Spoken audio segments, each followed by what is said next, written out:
Some sections of America's finest city aren't the picture-perfect postcard that San Diegans think of. There are neighborhoods where prostitutes are blocking the roads, and their pimps punish anyone who disrupts business. I've spent weeks with 10 News photojournalists in those areas, speaking with people impacted the most. These are the families and business owners whose neighborhoods are under siege by prostitution in plain sight.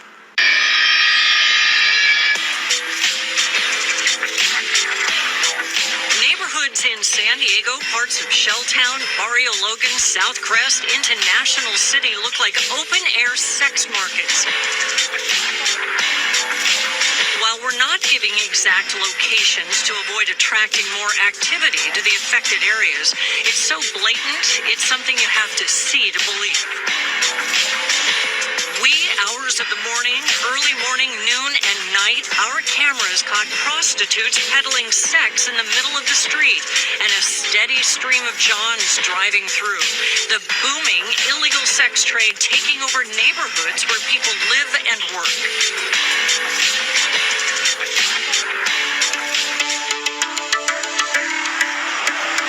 These neighborhoods tell me stories of being chased with knives, women grabbed by Johns trying to pull them into the car, and that fear of retribution prevents them from showing their face and telling their story. But every father, mother, and business owner I spoke with told me the same thing. This needs to stop. This needs to stop right now. We got kids.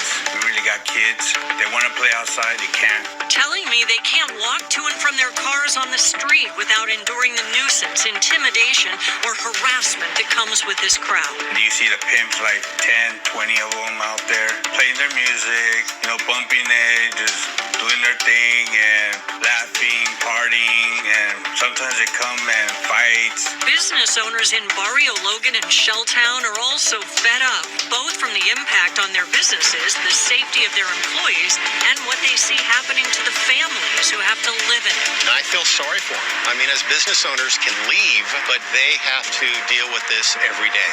They describe groups of prostitutes in the middle of the street harassing, standing in front of vehicles, trying to open car doors from early morning to night. It's difficult when you see the prostitutes walking around and you see a young lady with her baby carriage and baby stroller walking down the street. You can see solicitation going on with young kids playing football in their front yard. You see the school bus drive by, and it has to drive around prostitutes in order to drop the kids off. That's nothing these kids should have to see and have to put up with, nor a parent to have to explain to a child what that's all about. This business owner says prostitution has increased threefold here since January when SB 357 took effect. It used to be at least they were somewhat behind the scenes. They weren't so bold. They wouldn't block traffic. And now it's more to see who can get noticed first in order to get picked up. The Safer Streets for All Act, in an effort to prohibit officers from confronting and arresting trans women and women of color, repealed the law that made loitering for the purpose of prostitution a crime. This was all predictable. San Diego Police Chief David Nislight says the streets are not safer as a result. We've seen shootings down there. We've seen stabbings. Part of the predictable consequences of this very bad bill is now you're having a community being impacted. They don't feel safe in their own homes. One evening in the last 2 weeks, we saw this reality firsthand. We were behind an SDPD cruiser as it passed by prostitutes clearly walking the streets for sex. This bill's made it very difficult for us to respond. These, like all the people we've seen while shooting this story, appear to be adults. This is not a story about sex trafficking of minors, which I have reported on for years in an effort to eradicate crimes against children. On the same night, a prostitute screamed through the car window at me and my photographers, threatening that we better get off the street before we get blanked up. We saw almost a dozen SDPD units in the area. On one corner, officers surrounded a man on the street. A half block away, officers were near an apartment complex. But both incidents involved crimes that come with pimps carrying guns and residents being threatened.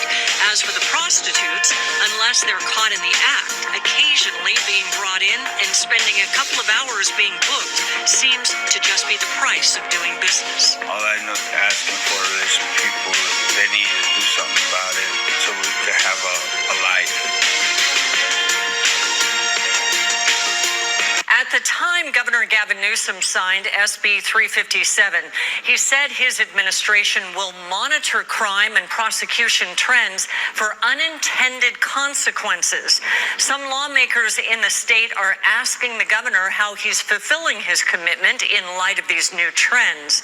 And Police Chief David Nisleit asked the governor's office to repeal the law, and the chief tells me he has never gotten a response. And Kimberly, anyone who sees this incredible video that you or our photographers went out and got, you'll notice it's evident in the video that these neighborhoods are not any safer because of that law. That's exactly what people in the neighborhoods are telling me.